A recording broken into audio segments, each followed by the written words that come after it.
Well, I guess the time's about right, so we're ready to get started. Good morning, everyone. My name is João Luiz Azevedo. I work at Aerospace Technical Center in São José dos Campos, Brazil. In ICAS, I'm currently the past president of ICAS, and I'll be serving as your session chair for this morning's session. We have the privilege of having with us this morning Mr. Robert or Bob Pearce. Bob is currently the Associate Administrator for NASA Aeronautics Research Mission Directorate. In this capacity, he manages the agency's aeronautics research portfolio and guides its strategic direction, including research in quiet supersonic flight over land, urban air mobility, autonomy, highly efficient advanced air vehicle concepts, electrified aircraft propulsion, advanced materials, airspace operations and safety, integration and flight demonstrations of aviation systems, and the nurturing and development of transformative concepts for aviation. Bob has a BS degree in Mechanical and Aerospace Engineering from Syracuse University and a Master's of Science in Technology and Policy from MIT. He has done some pretty cool stuff in his career, but I'm pretty sure that you guys better hear from him than from me. Okay, so Bob, please, if you can come up.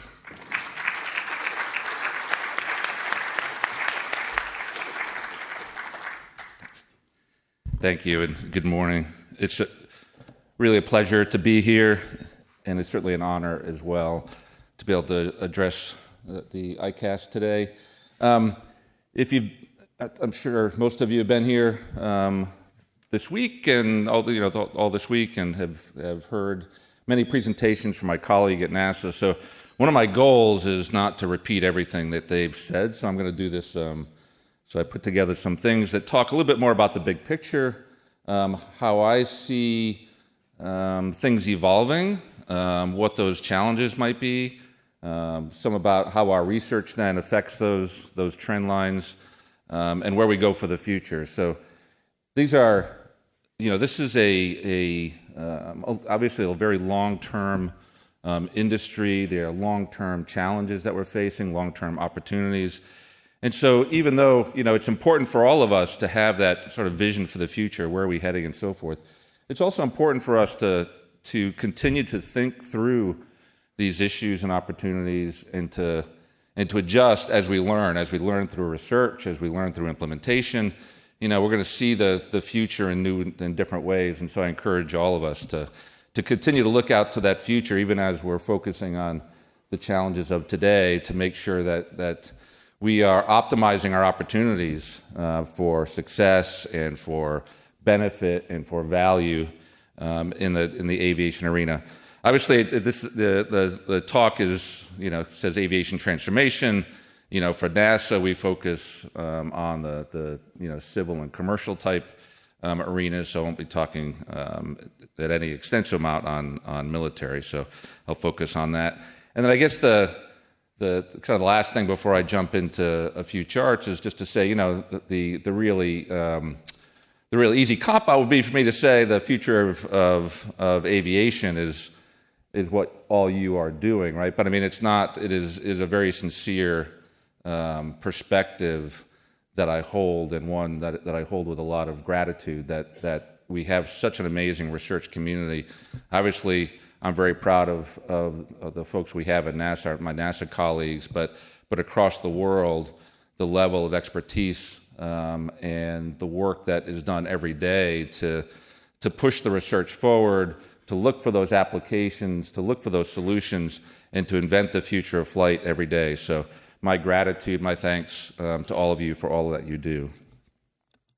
All right, so just kind of a broad brush as, some of the things that I see coming down the pike, and these come in different flavors, and so it's kind of an interesting blend of things here. Some are sort of fundamental drivers for the future. So if you go out in the upper right-hand corner there, sustainability, it is, and think of sustainability in a very broad sense, right? So societal sustainability, economic sustainability, and of course, environmental sustainability, global climate, those kinds of things that all need to come together if we're going to actually have a system that is sustainable in the long run. All of this, we need to satisfy all those things. So it's sort of it is the thing that both creates the challenge for the future, but it's also the toll gate we have to go through. Everything we do, we have to find a way to sustainability. Right underneath it, one of those societal sustainability pieces I want to call out is safety. Safety is absolute, an absolute must. We can't put new technology out there. We can't put new systems out there unless they pass very stringent safety testing and certification and operations and so forth. So it makes it all the more challenging, right, to actually envision that future and to ensure that those visions can come to fruition, because we have to think through those safety issues early and continuously through our research and our development. If we do those things, we can see sort of some of the benefits of greater mobility, and I'll talk more about how I think about mobility. Higher speed being one of those aspects of mobility, but there's a lot more to it. And then underneath that emerging mobility block there, the idea of emerging markets, places where we can, again, in a very innovative way, think about how we improve mobility. And then the lower left, this notion of convergence where technologies come together. Aerospace has always been a place of convergence where we need multiple technologies coming together to create the level of performance, safety, and sustainability, and all those things that are required to actually make it into the market. And so I think technology convergence is is not a new thing for aviation, but we are seeing many technologies obviously coming in from outside the aerospace domain, the aviation domain, coming in and having a big impact. Obviously, we've seen it over the last decade or more in UAS, in EV tolls, and so forth, where we're getting the size, weight, and power on our electronics. We're getting electric propulsion. We're getting all those things that are coming in, and we're seizing on those, integrating those with aerospace technologies. The really interesting thing about convergence is the other side of it's divergence, right? So as we integrate technologies into novel concepts, and we push those technologies in order to achieve our end objectives, you can now think about, okay, where are those technologies? How can we sort of dissect those into their components and put them back together in, again, new and novel ways? And so that's a real interesting pathway to the future, and I'll give you maybe at least one example of where some of that may be happening. But I would just encourage us to continue to think about it's not just these are sort of convergence and divergence cycles that sort of pump the innovation ecosystem, and that's certainly an area where I have both a lot of interest to put a lot of time in to make sure that we have a healthy innovation ecosystem inside NASA, and certainly we need to have a healthy innovation ecosystem overall in the aerospace and aeronautics and aviation. So I'll talk a little about, maybe I'll go a little bit out of order because I kind of want to hit things in a specific order. So sustainability, as I said, there's kind of three interlocking, sort of a Venn diagram perspective kind of components to that: societal, economic, and environment. We have to satisfy all three. You can have a perfect environmental machine, but if it's not economic and it doesn't meet societal needs, then it doesn't really matter, and so on, with all three of these things. So finding that ability to do all of those is really the key, and that's what makes this such a challenging problem, is finding those technologies and those systems and those products that actually do all of that. And so that becomes a baseline for us. And what I'd say is that, if you look over I always think back, and I haven't looked at this for a while, but I think it was between, if I remember right, between 1958 and 1970, that 12-year period. I think that's where you've either got introduction to service or first flight of the 707, 727, 737, 747, DC-8, DC-9, DC-10, and L-1011. Obviously, those are, U.S.-centric. I'm sure there were other innovations, but, put up with me. But in 12 years, like the aviation, modern aviation came into being. I mean, that's kind of an amazing thing. And that's 50 plus years ago, right? It's 1970. And you think about what that evolution has been since then, and you think about the environment, right? It was really around, at that time, local air quality, noise, and just the remarkable improvements we've made in those domains in that time that are now, expectant. And obviously, the global climate change wasn't the big driver then, but economics was, and that drove, reducing increasing efficiency, reducing fuel burn, which ultimately is what we need to continue to do in addition to new energy sources. And so there's always been this push. And the other bit I think, and this kind of hits the economics and societal piece, is from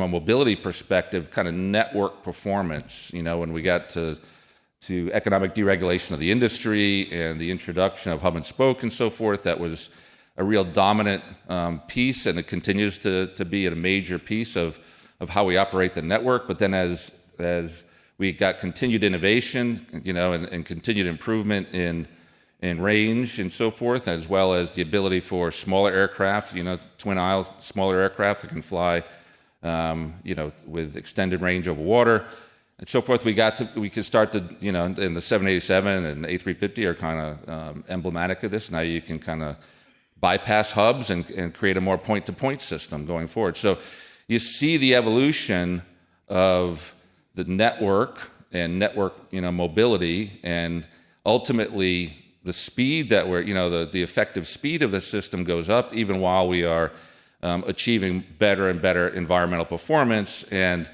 reducing noise at the same time, improving safety, and we're getting the societal benefits. So it all can happen. It all comes together, but we need to continue to do that. And the drivers obviously change for the future.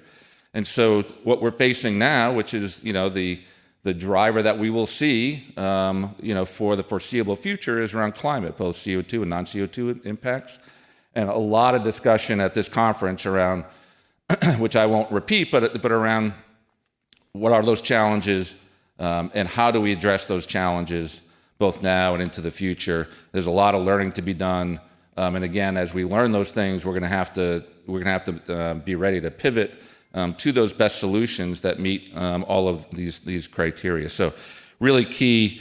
Wanted to, safety is one that I really wanted to mention, and the thing to recognize here, we are in a period of rapid innovation as we both see the opportunities for the future, but also, as I just mentioned, the challenges. One of the things that comes with that is as we introduce new technology, new systems into the system, we introduce hazards and risks. It is just the nature of how this works. And yet there's not going to be any tolerance for reduced safety. And so we can't we can't be tolerant of incidents occurring and so forth, and taking those incidents and, God forbid, accidents, and doing the forensics and correcting those. We need to do this prognostically. We need to be looking at the data that's being created, and capturing that, and making sure that we are discovering those hazards, those risks, before they become incidents and accidents, and mitigating them along the way. So we really need to change the way in which we manage safety going forward. It needs to be prognostic. That's certainly what we are.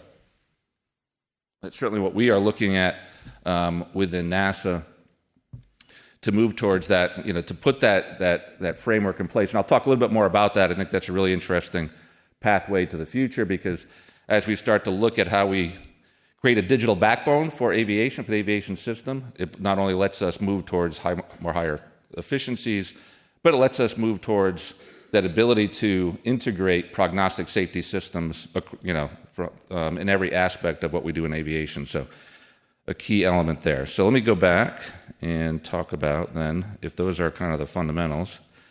Let me talk first about mobility. So I mentioned a little bit about this. To me, this is about vehicle is one aspect of that, but it's the vehicle integrated into a network, into a system. And so there's a couple of elements to that, right? How do it's the efficiency with which you can get into the system, you're transferred to the airport, and then it's the efficiency while you're in the system, and then the efficiency at the other end. And that total, from a passenger perspective, my total system performance is what really I care about. And so, the traditional airline operations have become very, very good, right, at delivering for long distance that kind of extremely competitive, market-beating kind of performance. What we're seeing, where are the opportunities for the future? eVTOLs and advanced air mobility is all about filling in the network, right? So that shorter distances, you have to have more nodes of access, you have to have more ports, because if you're going to spend all your time getting to a port and you're only going 100 miles or so, you're not going to be very efficient. So you got to have more ports. You don't need the speed when the vehicle speed doesn't need to be there because you're going short distances. On the other hand, for long distance, speed still matters, right? If you're going around the world, a little more speed would help. And so high speed really matters when you're looking at long distances. So certainly no surprise there.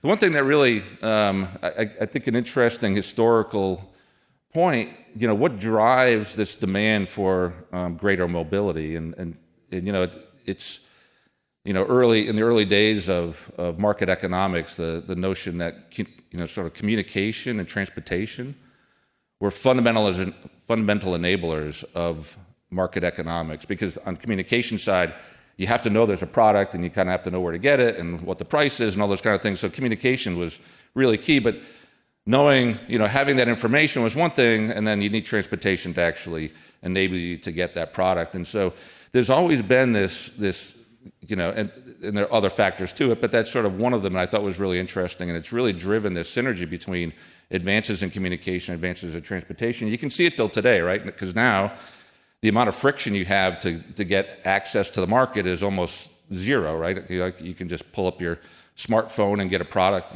order a product, find a product, order a product, and have it on its way in a couple of minutes.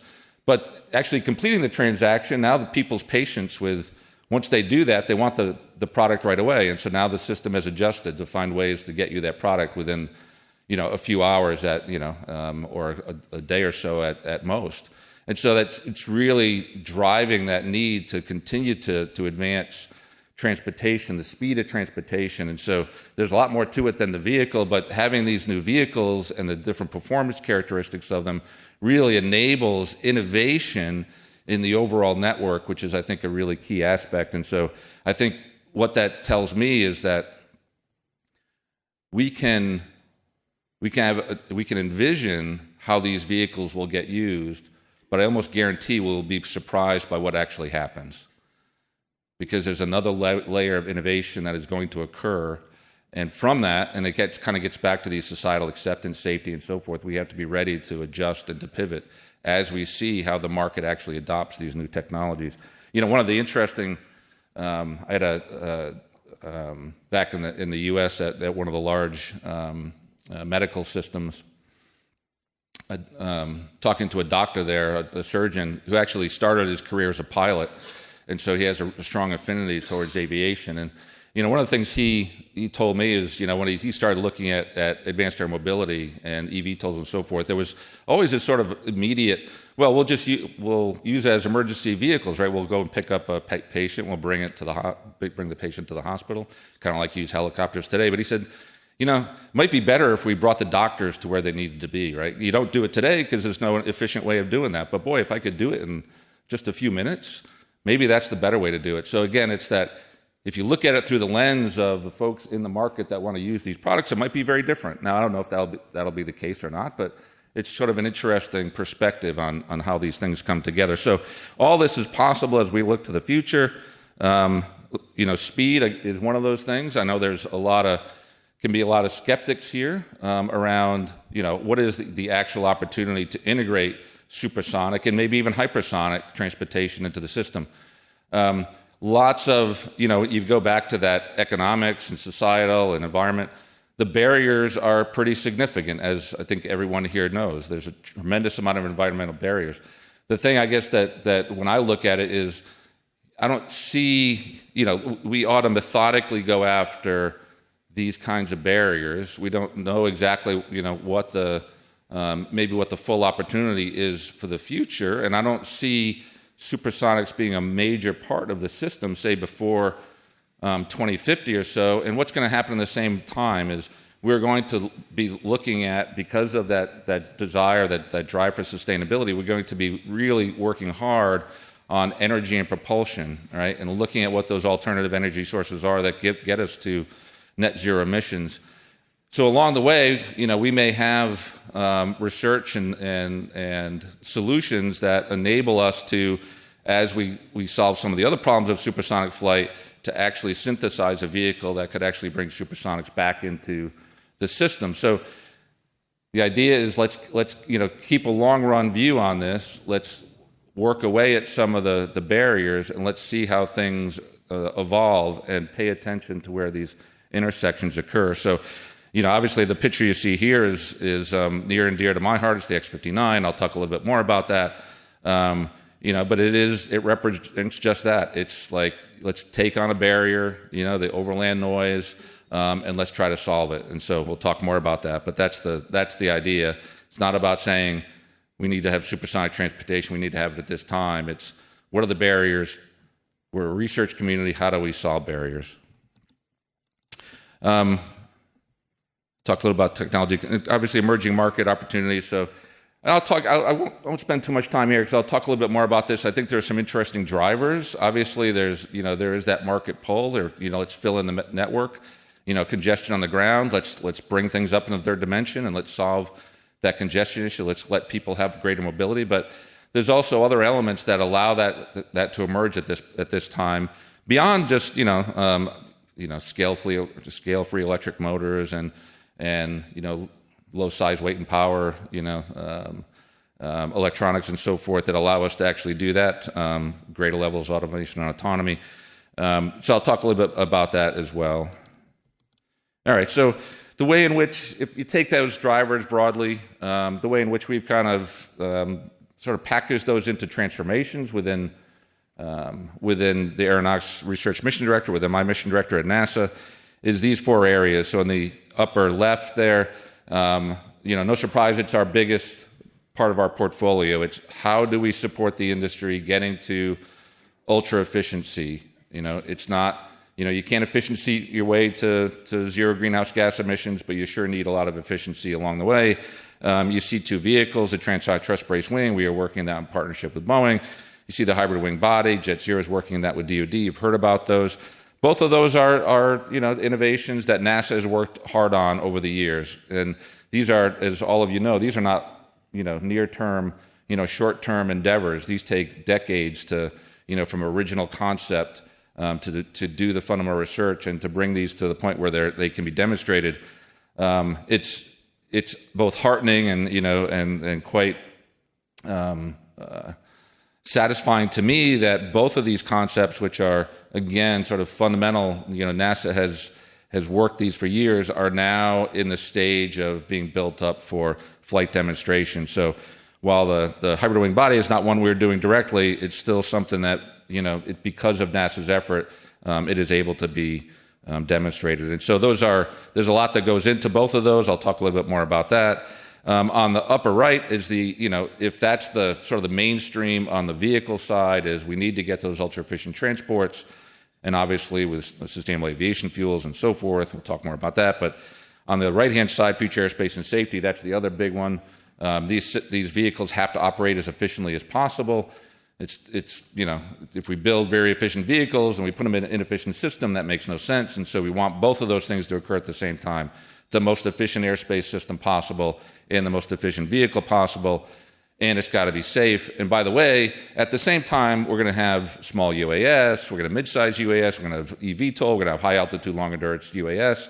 We're going to have all kinds of things operating the system. So the system can't just be really good for airliners. It has to be really capable of accommodating all those kinds of vehicles. And so that becomes a really challenging problem, and we've got a path forward that we're working with the FAA, and we'll talk a little bit more about that. And then at the bottom are those two elements of how do you improve that the mobility, kind of the network performance, and that's through high speed for long distance and advanced air mobility for shorter distances. And so that's kind of the way in which we've organized. And you can see at the bottom, kind of the bang box, sustainability, mobility, economic growth. That's what sustainability is all about.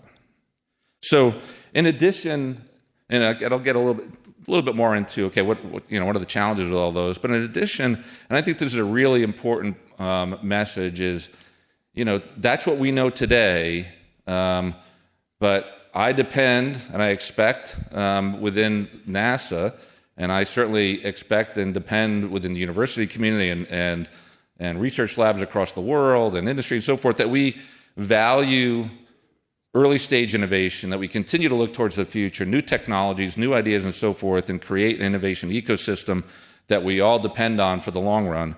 Now, for us, the way in which we look at this and from a leadership role is, first is kind of a culture of innovation within NASA itself. And so giving our researchers the opportunity, and my perspective is to work in a transdisciplinary kind of way, multidisciplinary, transdisciplinary kind of way.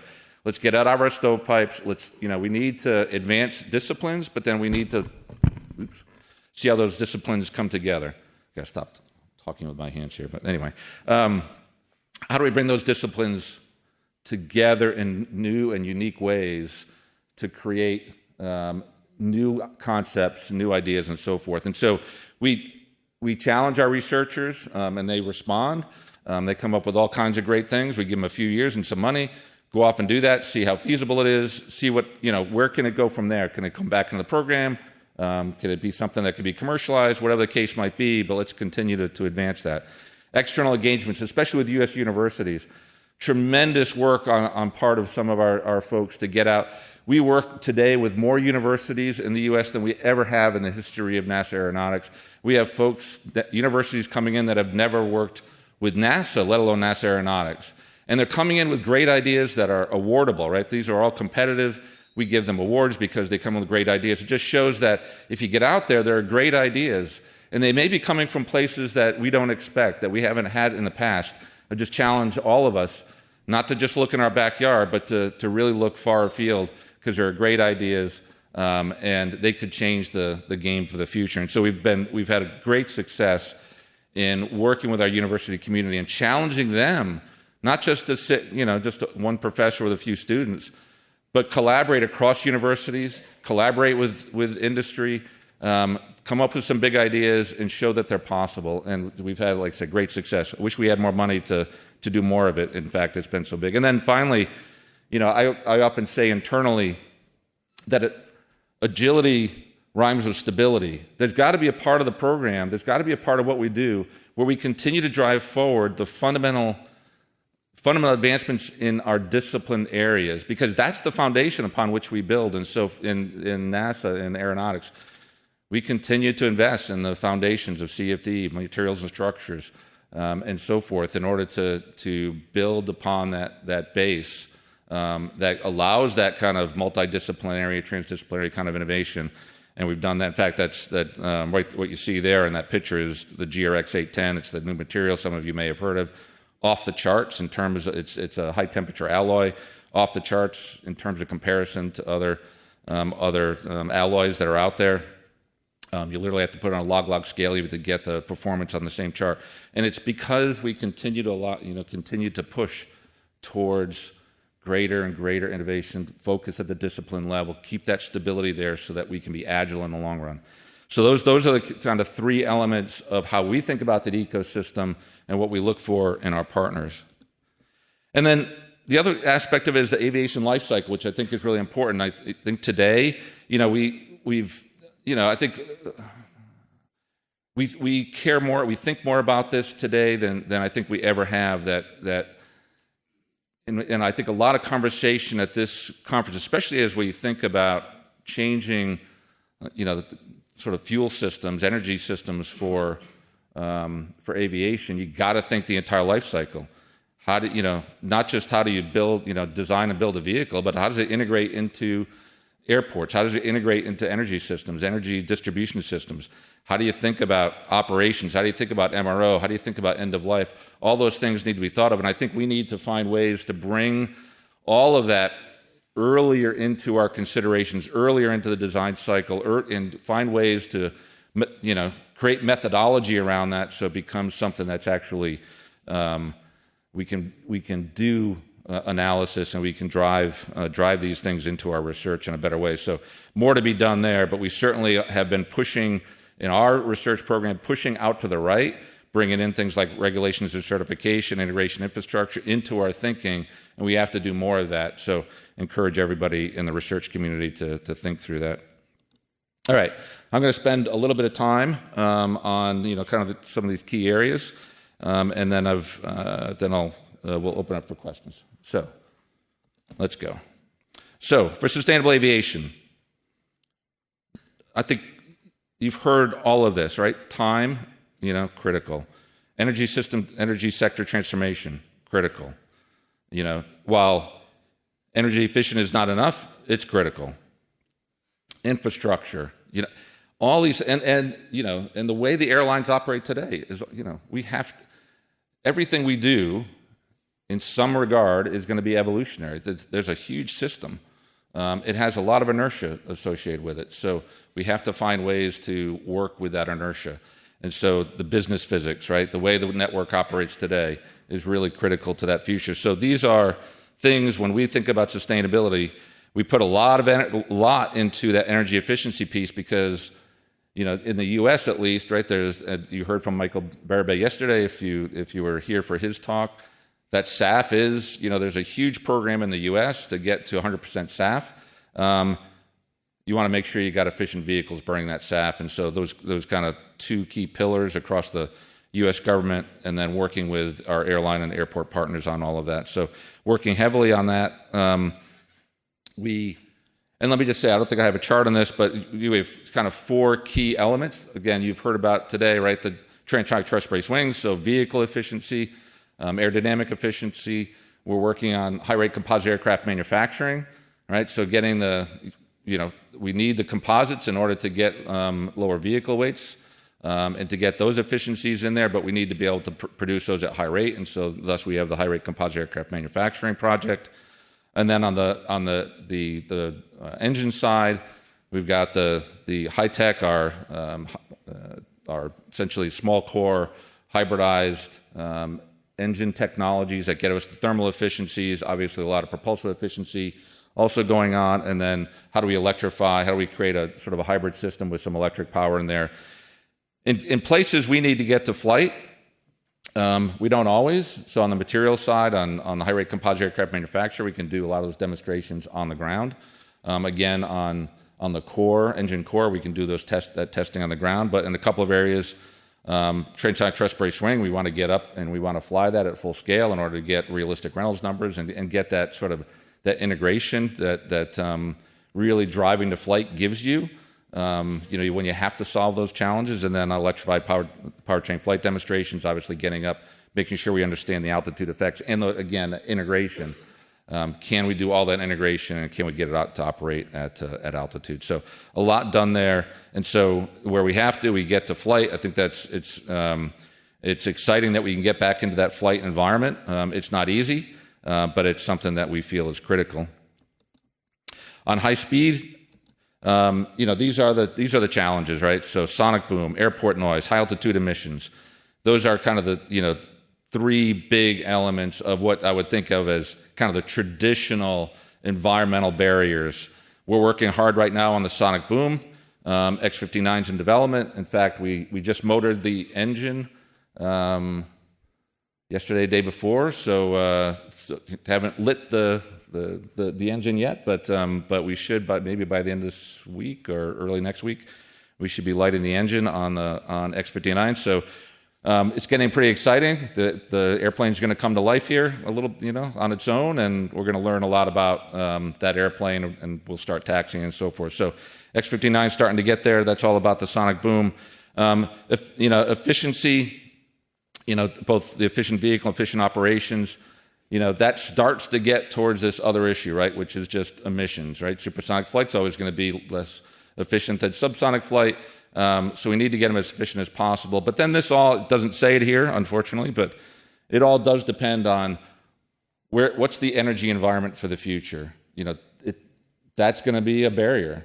I still think we need to work through these issues, but ultimately there's got to be sufficient sustainable aviation fuels. There's got to be sufficient, that we have to have confidence that we've got that pathway to net zero. And again, I don't see myself that we have there's a pathway to large-scale implementation of supersonic aircraft before mid-century in any case, so it's not going to be a big issue. But as we get there, and I think as we work through these issues, that'll be that kind of final, that final issue that needs to be there. Do we have that path to a zero-emission fuel? And so, yeah, there's the image of the X-59. For those of you who aren't familiar, right, the idea here is, you can't, it's a prohibition against overland supersonic flight because of the sonic boom.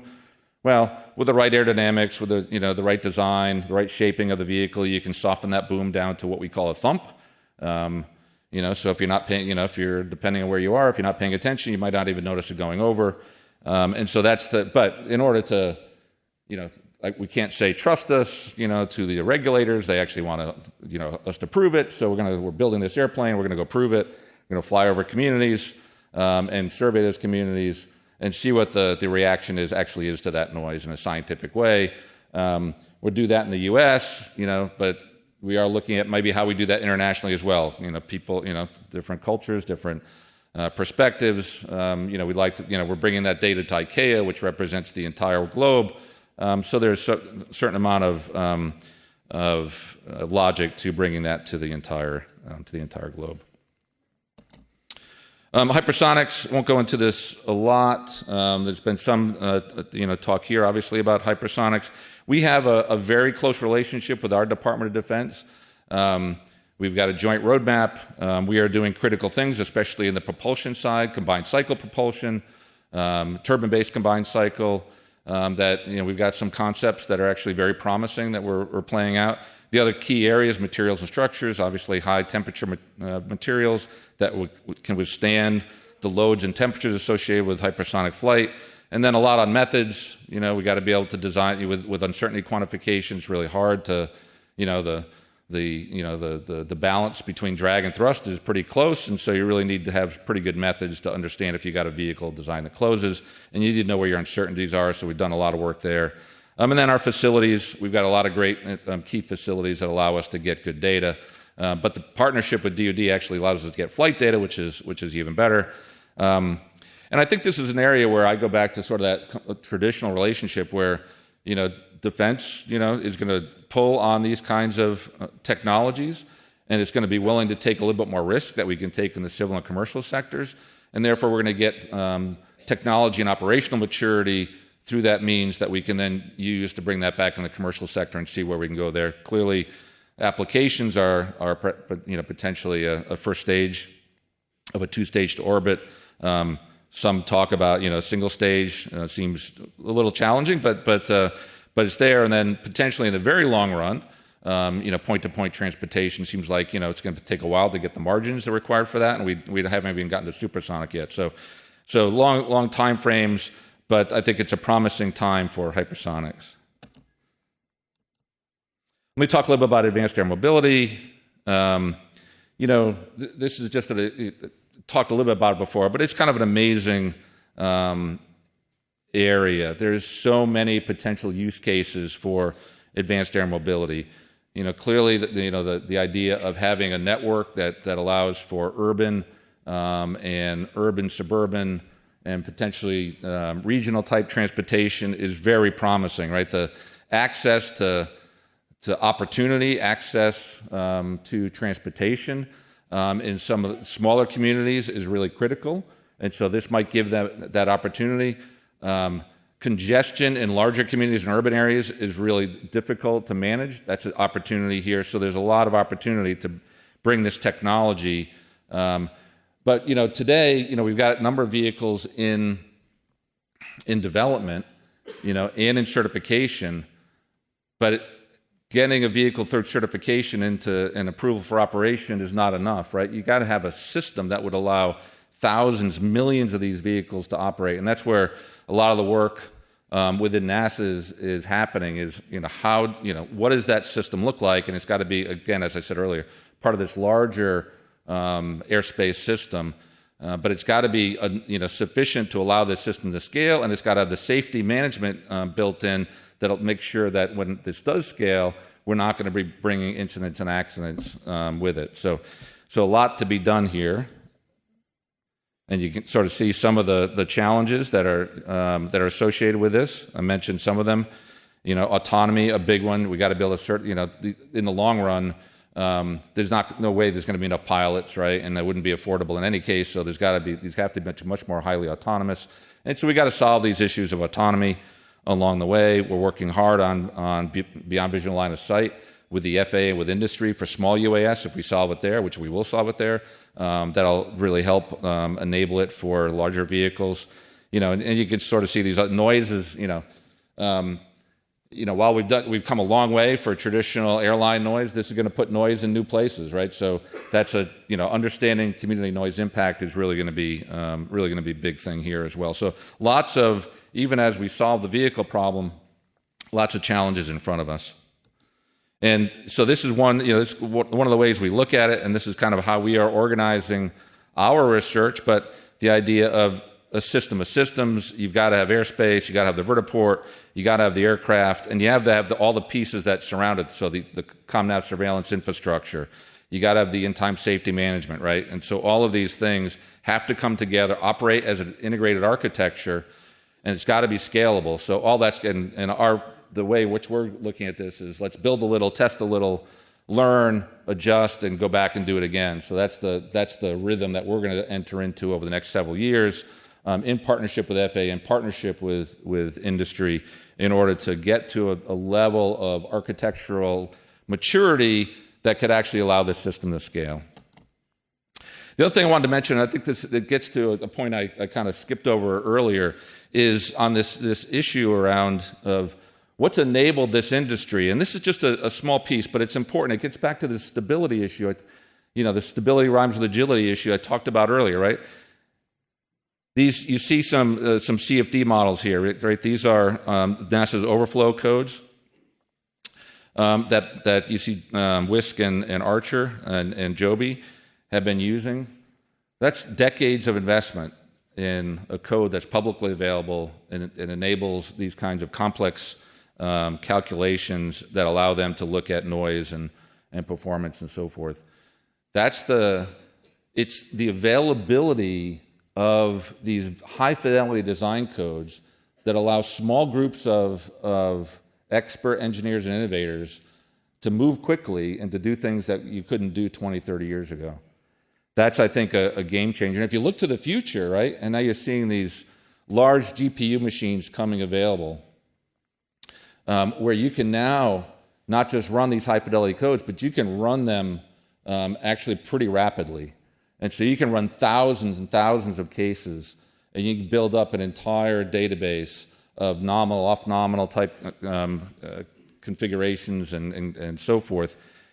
And so that's going to be, and now on top of that, we need to start thinking about how we apply MLAI so that the engineer has an assistant, a productivity tool that allows them to even go further and faster. So there are game changers here. That's part of the way in which we need to, NASA needs to look at the future as well, is how do we take traditionally what we've done really well, build out these methods, start thinking about this new world as these GPU machines become plentiful, and how we add MLAI and so forth. The other thing it does is reinforce the need for experiment.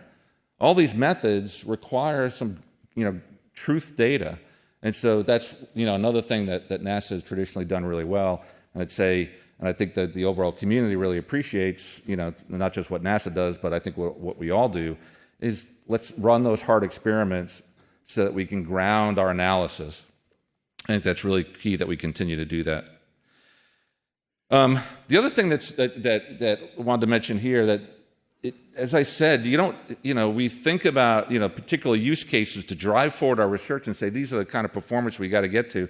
But then there's opportunities that pop up. One, wildfire management is one that we've looked at hard, and we're putting a pretty sizable investment in. I think it's really worthy of the community to think about. If you're familiar with how aviation is integrated into wildfire management, it's both critical, but it's also pretty archaic, right? So you've got fixed wing vehicles that deliver water, fire retardant, and so forth. They operate in visual conditions. They don't operate at night. They don't operate when the visibility is highly restricted. They operate at low density because they don't have an air traffic control system that, they have an air boss that tries to sort things out. They can only see so much. And so the surveillance is primarily, actually NASA today provides a lot of satellite-based surveillance, so does DoD and others, to image the fire, but you want more of that in order to drive these wildfire models to get accurate forecasts of where the fire is going, so you can pre-position equipment. All those kind of things can happen. So we've taken this on as a challenge. We've worked closely, and this is a new community, right? These are folks that aren't researchers, right? They're not, part of the aviation research community. They are operators. They get stuff and they figure out how to integrate it into the way they do business, and they go. Not a lot of systems engineering going on here. So we got together that community. I think showed them a lot of respect by saying, hey, look, we're going to listen. What are your needs? What are your requirements? We are, together we're building a concept of operations that says, okay, if you had these capabilities, this is how they would integrate to give you benefit, to give you value, to enable you to fight wildfires more effectively. And so we are going after, we're going after this challenge. And so our vision is kind of what we call second shift operations, so day-night operations, higher density operations. So we can bring, like we did UAS traffic management, where we can put that in the box. We've already done it. Bring it to the wildfire manager. They can manage both large aircraft as well as small drones at the same time. We've actually been doing this for several years now, managing small drones with a P kit, that our researchers bring to the field and allows the wildfire manager to actually operate small drones while they're operating large. So it's been really good, this relationship, and I think it's going to make an impact. This is also a climate change issue, right? Wildfires have gotten worse because of climate change, and so here's an area, in addition to us being, getting to net zero, how can we use aviation to manage the impacts of wildfire, the impacts of climate change, and so forth. So this is a really interesting area.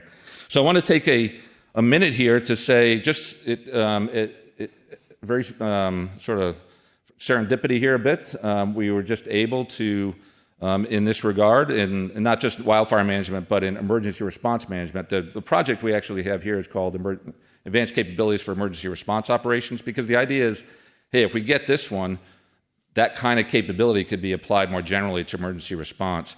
So we just recently signed a Space Act agreement with our friends at Go Aero that are actually sponsoring a prize in this area. And Gwen Leiter is here, and I'm going to let her say a few words.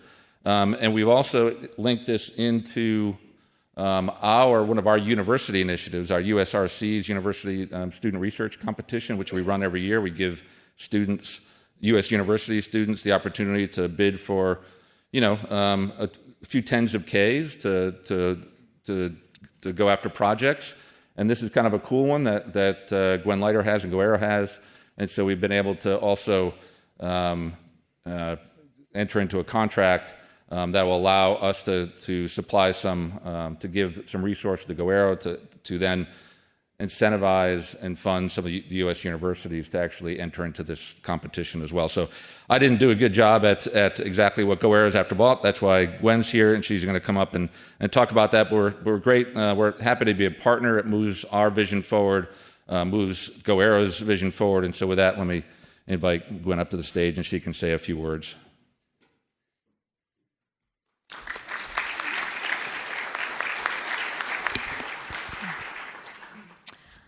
So thank you, Bob. Thank you to ICAS.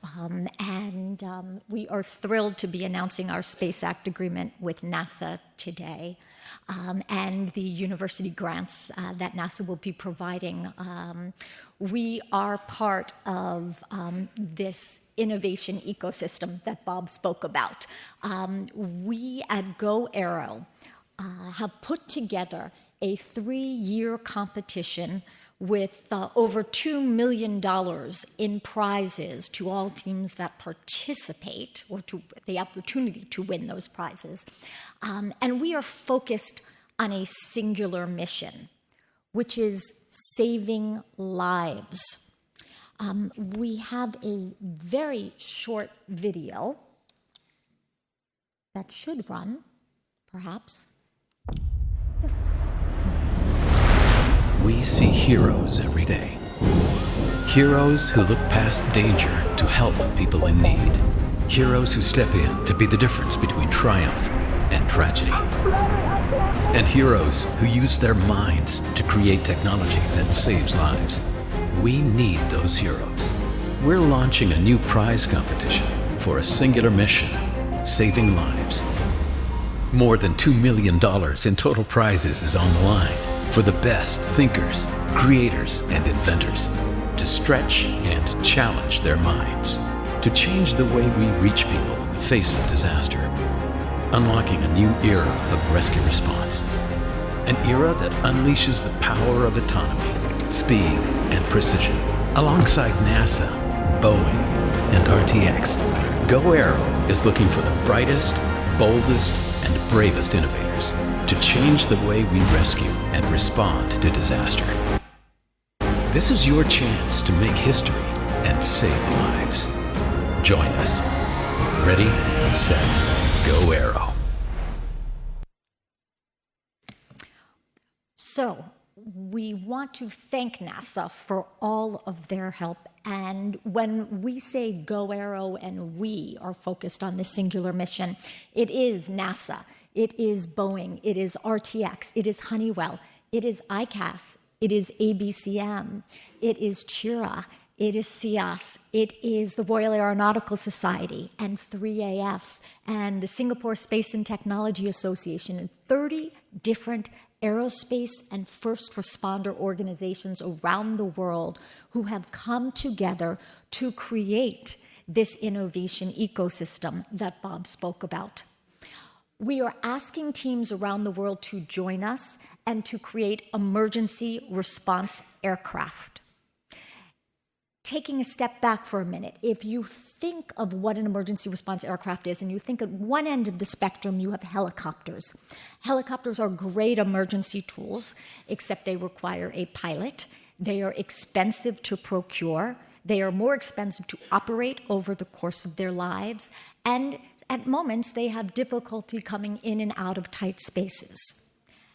At the other end of the spectrum, you have drones, small commercial drones that have basically a 5-pound payload, perhaps up to 8 pounds. And they're great in a search and rescue mission on the search part, but they do not do the rescue. What Go Aero is asking teams around the world to do and to join us is to combine the helicopter at one end with the small drone on the other into a new emergency response aircraft. So we've established a 3-year prize with close to $3 million in prizes, and it is divided into 3 stages. We are calling on teams around the world to join us in these 3 stages. The first stage, the paper stage, has submissions due in December, and it's a 15-page report. So anybody in this room who has an idea should absolutely be doing this. It is a very easy lift. Teams keep their own intellectual property. You get to commercialize afterwards. There's only upside. At the end of this year, we go into stage 2, which is the prototype stage. Prototypes can be full scale or subscale. And then everything culminates in the first quarter of 2027, where teams from all around the world gather and they fly through the 3 missions of the fly-off course: adversity, maneuverability, productivity. And we crown the grand prize winners as well as those mission winners and autonomy prizes. In addition to being a competition, and this is something that I would encourage all of you to participate in, we are an educational platform and a mentorship platform and an incubator platform. Every week or every other week, we have expert lectures as webinars available to all of our teams and the world. And our expert lectures focus on propulsion and lightweight materials and sense and avoid technology. They are all on our website, which can be found with the QR code. I would encourage you all just to review them and look and see if there's something that interests you. Feel free to watch. So too, when our teams need help along the way, they can request a mentor. We have one-on-one mentors to working directly with the teams. And we also provide free and discounted software and services and products and insurance to all of our teams.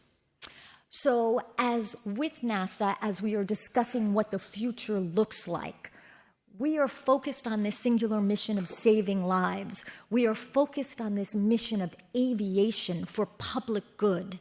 But this does not happen alone. There's an integration of so many different technologies that Bob spoke about and so many different global aspects. Our competition is open to universities and entrepreneurs and engineers and innovators from all walks of life. This is an incredibly inclusive program where we invite everyone to join us. For those in the audience who are thinking, we would love to have you join us as a team to compete and to try to win the over $2 million in US dollars in prizes. So too, if you are someone who is interested in joining us in our community as a mentor to teams, we would welcome that. And if you are a company who is interested in being a thought leader, in being on the forefront of aviation for public good, we would love for you to join us as a sponsor. If you want to sponsor an autonomy prize or a health prize, whatever that is, we are together with all of our partners and ICAS and everyone looking to create transformative technology that saves lives. We are looking to bring aviation for public good to the entire world, and we are so very privileged to be able to have NASA and ABCM and ICAS as partners. I thank you all for your time, and please learn more about us, and appreciate all of this. Thanks so much, Bob. Thank you, Gwen. So she's sitting right down here, so if you're interested, see her after the pitch. All right, so I'm gonna, I think I just have a few more charts left, and so I know I'm running out of time and want to leave just a little bit of time if there is a question or two. Underlying everything, as it was talking about, airspace and safety is absolutely critical. Here's just a quick image of the complexity of the future airspace that we're talking about here. Obviously, the traditional airline operations, but on top of it, general aviation will continue to operate. We're going to have small UAS, mid-size UAS. We're going to have advanced air mobility, supersonic, right? Launch vehicle operations, high altitude, long endurance. All of those things need to operate in a way that enables safety and allows them to be efficient in their operations, allows them access to operations. That's a really big, complex challenge. These are, some of the barriers we're looking at, as I said, new aircraft, scalability, right? All of these things, airlines are already at a very high scale. All these things want to scale, and some are, you're talking thousands, right, of daily operations for airlines. You get to AM, we're going to talk about millions of daily operations, right? So there's real big issues. We have to look at the overall infrastructure, right? They're going to fly in different ways, and so the infrastructure, ComNav surveillance infrastructure has to cover all that, and clearly autonomy is going to be critical. So these are all key barriers. Our pathway is this within the U.S. We've worked hard on NextGen. NASA was a key partner of the FAA, delivering trajectory-based tools that allow us now to have a trajectory-based system for the future. That's like, that's key to have that basic system. We need to move now to where it's not just a centrally managed ANSP, but one that is collaborative in its implementation. And so that means a federated architecture with third-party services, really a new way to look at, FAA has bought into this, but it's a big shift in the way things need to operate. We have already demonstrated this down at Dallas-Fort Worth with our pre-departure planning tools. We've shown that how you can actually have sort of direct sort of tools in the airline's hand and then provide a very efficient means of coordinating that, collaborating with the FAA to get clearance for different routes. And so this is we've shown that it's possible, and now we need to figure out how to take those next steps and to scale that. And that, in the end, is what we call Sky for All, the last bubble on that chart, where we have that architecture in place, that federated architecture in place. We've got third-party services. We've got what the FAA has termed extensible traffic management systems. So that's where we've actually created specific systems around UTM, U.S. traffic management, or ETM, upper E traffic management, or what we're going to do with advanced air mobility and so forth. So we've got integrated systems, airspace management systems that now interface back in with the centralized ANSP. And we've put in the machine learning, the autonomy and so forth that allows that to scale, allows that to be dynamically adaptive to the requirements of the future. And at the same time, as I said, the other side of the coin is the safety management. So using all of that to make sure that we can be completely prognostic in our safety management and be finding those risks and hazards before they become incidents and accidents, and mitigating them. So that's the key to the future that underlies everything that we've been talking about. And so it's something that all of us need to focus on. And I think with that, I hopefully have a few minutes left, but I do want to say this. I say this all the time at the office, right? In the end, it's not about the technology, it's about the people. It's about you. It's about the traveling public. It's about people. We need to come together. We need to work together. We need to find the solutions together. The technology will come, but the people have to be there working this, shoulder to shoulder. So thank you so much. I really appreciate the opportunity.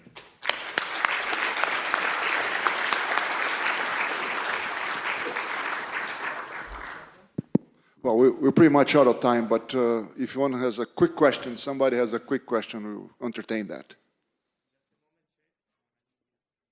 Bob Pearce from local organization, AIDA. Oh, well, thank you so much. You're welcome. Thank you for your nice speech. Yeah, thank you. Thank you.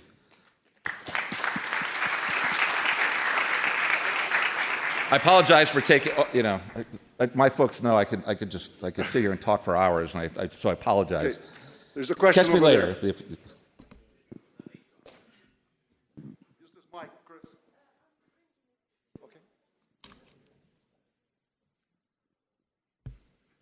Okay. Thanks very much, Bob. I'm Chris Atkin. I'm part of the ICAS ecosystem.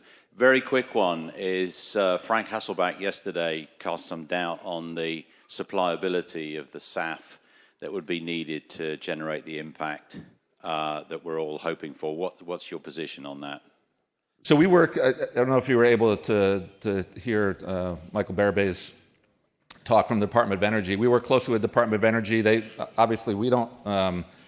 We have just a sort of a tangential role in sustainable aviation fuels, but their analysis, and they continue to do these analysis, shows that, in fact, there is sufficient feedstock. Now, there's a lot of demand on that, so it really will depend on the market-based allocation of those fuels, but there is enough feedstock in the long run to produce sufficient SAF that could cover aviation. But again, it will be a market that'll sort that out. So I think there'll be quite a bit coming. And do we get to 100% or not? As a NASA, I think we need to be. It is incumbent upon us, and I didn't get a chance to talk about this, but it is incumbent upon NASA to be working on some of these other energy, so cryogenic fuels, the propulsion systems and so forth that go with those. We have to be working, because if we don't get to enough SAF, we need those alternatives there. We need, that the industry can pick up on. So we haven't been able to do a lot so far. We have some university work, we have a little bit of internal work, but as we work some of the big demonstrators and those come to fruition, we will be putting more investment into some of these alternative energy and propulsion opportunities. All right, I'll invite you guys to, let's thank our speaker again, okay? Before I close, our executive secretary has asked me to remind everybody to fill up the ICAS questionnaire that you guys should have received, okay? Give us your feedback and help us improve for your experience next time, okay? Thank you very much, guys. Thank you very all for coming.